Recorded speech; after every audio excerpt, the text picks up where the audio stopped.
Hi guys. So far we discussed types of friction. First one, static friction, the friction force which exists.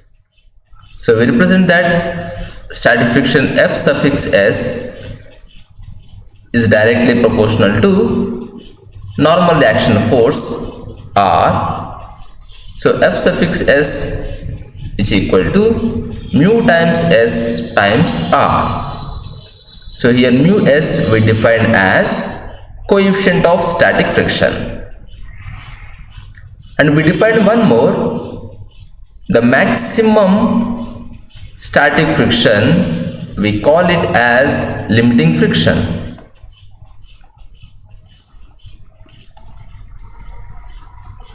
The maximum of static friction is known as limiting friction.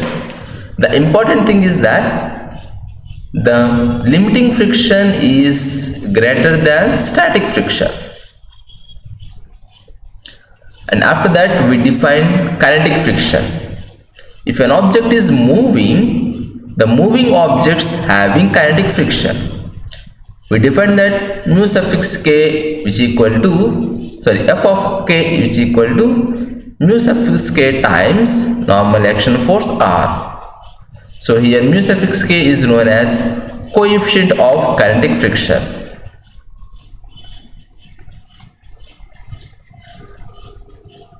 Now this mu suffix k is coefficient of kinetic friction, and f of k we call as kinetic friction, and the kinetic friction is less than static friction, and which is less than limiting friction. So the highest friction goes to limiting friction,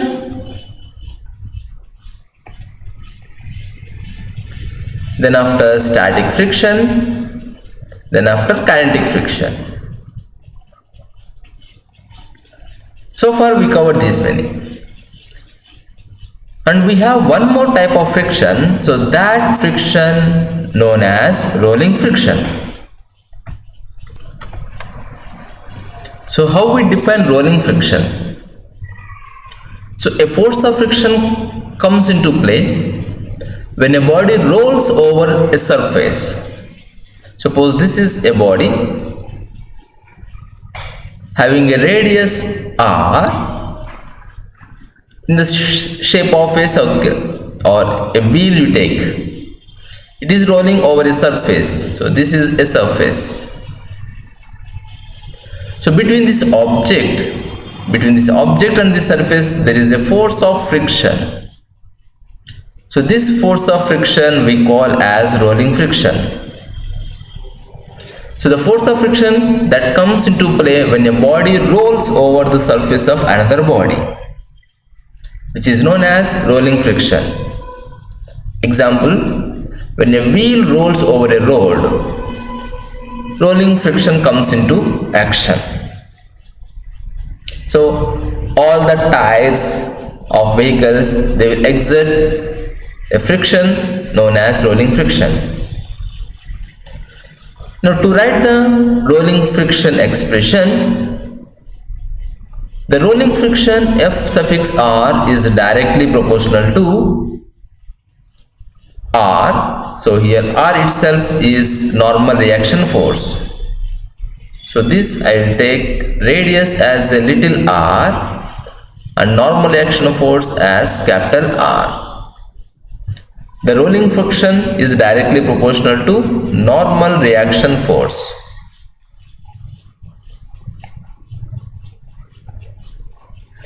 And rolling friction is inversely proportional to radius of cylinder or radius of wheel. It's inversely proportional to radius. So we combine these two expression, we will write that rolling friction F suffix R is directly proportional to normal reaction upon radius. And here we remove the proportionality constant and we can bring a coefficient of rolling friction mu suffix R up times capital R upon small r.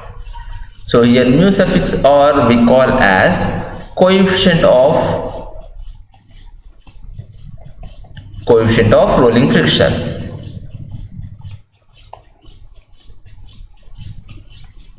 So this is the last type of friction, rolling friction.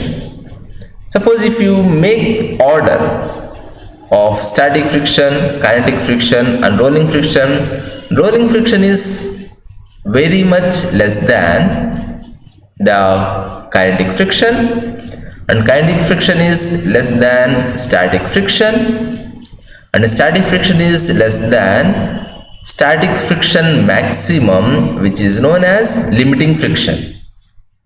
So these four types of frictions which we need to know very well. So the first one, which is known as limiting friction. So the next one, which is less than that, this is static friction, and this is kinetic friction.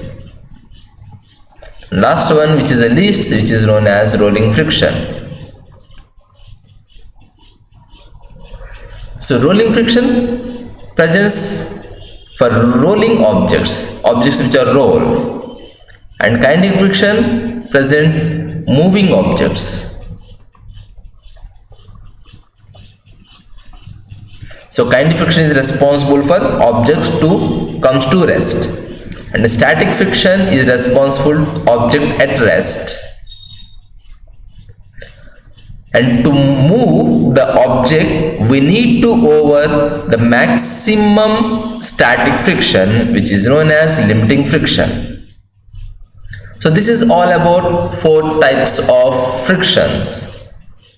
And we should know further what are the advantages of friction and what are the disadvantages of the friction.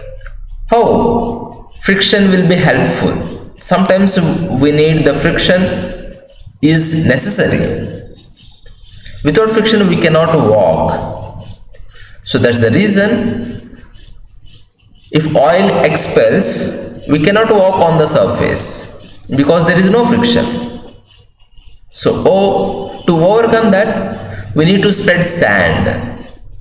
So this is a technique what they used to follow in the winter countries.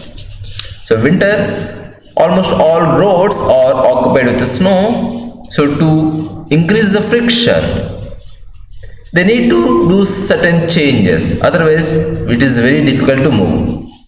And there are certain situations the friction is supposed to reduce, especially in the machines. In the machines, friction is not at all good. Because of friction, the machine work becomes less, or it do not work properly. Its efficiency becomes less. So we need friction both ways, positive and negative. Friction is a necessary evil, we call. So it is having both advantages and disadvantages. And apart of that one, we need to know certain methods how to increase friction and how to decrease friction. Just like I said, to increase the friction.